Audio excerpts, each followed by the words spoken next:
Britain's next Prime Minister, Rishi Sunak, has pledged to serve the country with integrity and humility after he secured the Conservative Party leadership following the withdrawal of challengers Penny Mordaunt and Boris Johnson. Mr. Sunak will take over from Liz Truss today after he meets King Charles III.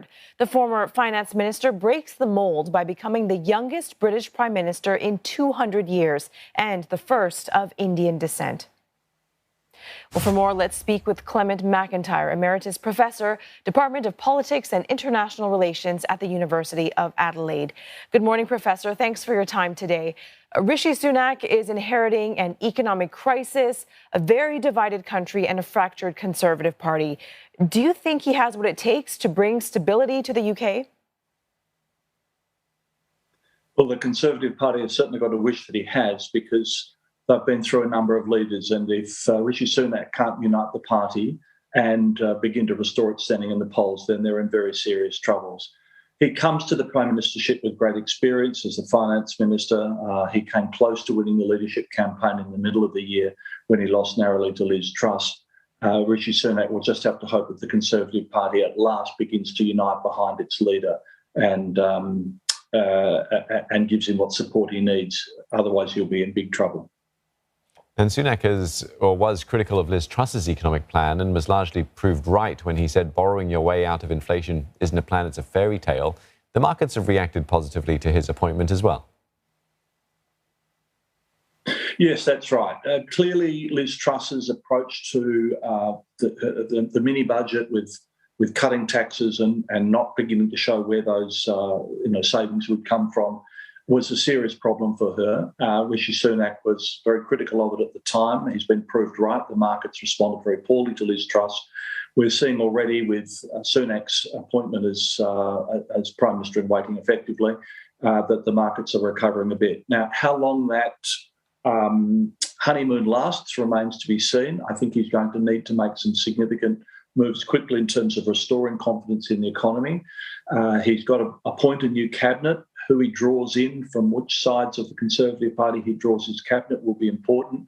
But at the moment, he's starting off with positive signs. But as I say, he'll have to show some evidence of real change quite quickly, I think. He has a lot of work to do, but we cannot forget that he was rejected by the membership just 2 months ago. And now that he is the PM designate, some Conservative Party supporters have actually cancelled their memberships. They say their will is being ignored. They don't know what's going on behind the scenes. How is Sunak going to deal with this frustration?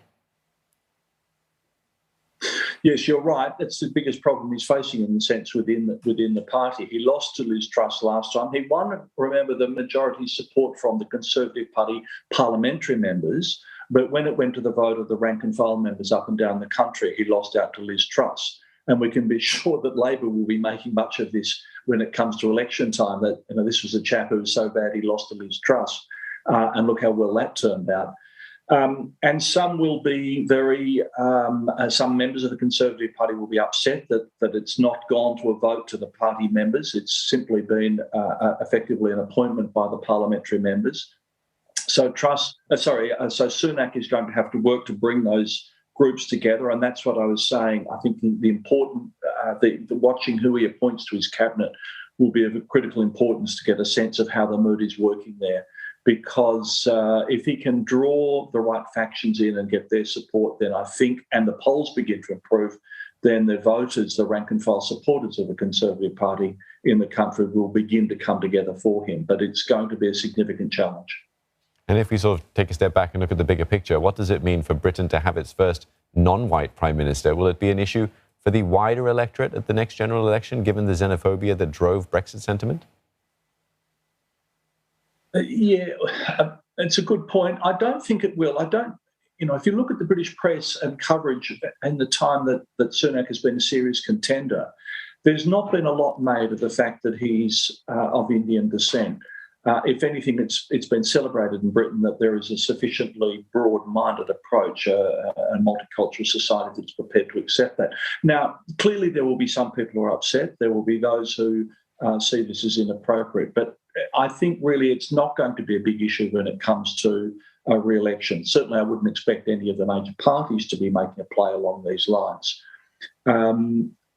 So I think that the fact that it's been as unremarkable as it appears to have been is a sign of the maturity of that electorate in regards to his personal background and identity. Beyond Britain's borders, Sunak needs to establish his credibility on the world stage. And some argue he's going to enjoy goodwill from the international community simply because he is not Boris Johnson or Liz Truss. Would you agree? To a degree. I mean, I don't think Johnson had alienated many members of the international leadership. He'd been reasonably well regarded. His leadership at COP26 and so on, and the role that he took in response to the Russian invasion of Ukraine, had left him in relatively good standing amongst his world peers. Liz Truss simply wasn't there long enough to get any sense of how that was going to work.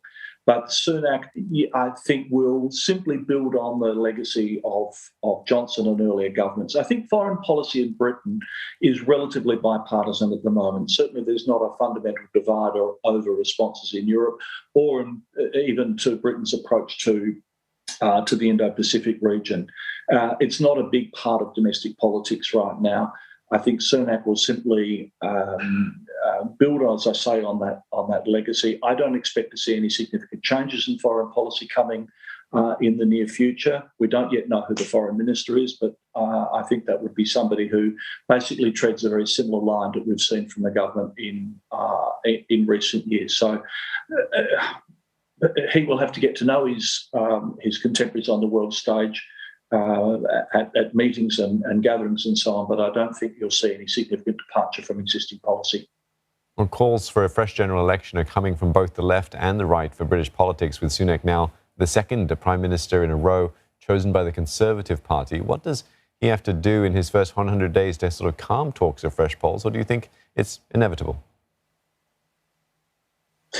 He's got to hold the party together. He's got to try and stabilise the economy, and he's got to set down a series of policy priorities that appear to be popular with the market and appear to be making some inroads into the clear problems that a lot of voters in Britain have with cost of living crisis. So he's got to send the right signals.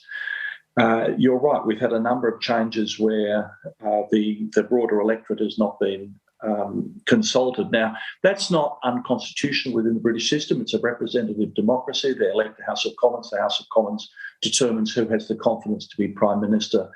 But you don't want to do that too often, I think, without undermining the integrity of the institution. There will be strong calls. Labor, of course, won an election as soon as possible because they're miles ahead in the polls. Of course they do. They're an opposition who can sense a change of government.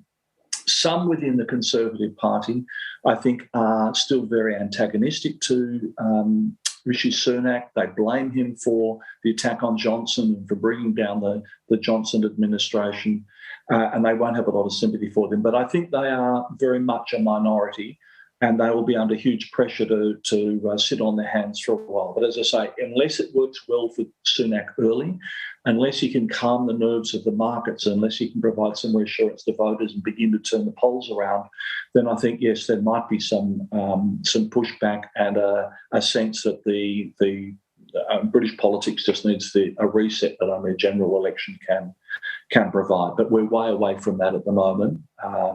But as you say, much will depend on that first 100 days between now and Christmas to see what sort of tone, mood Rishi Sunak can set.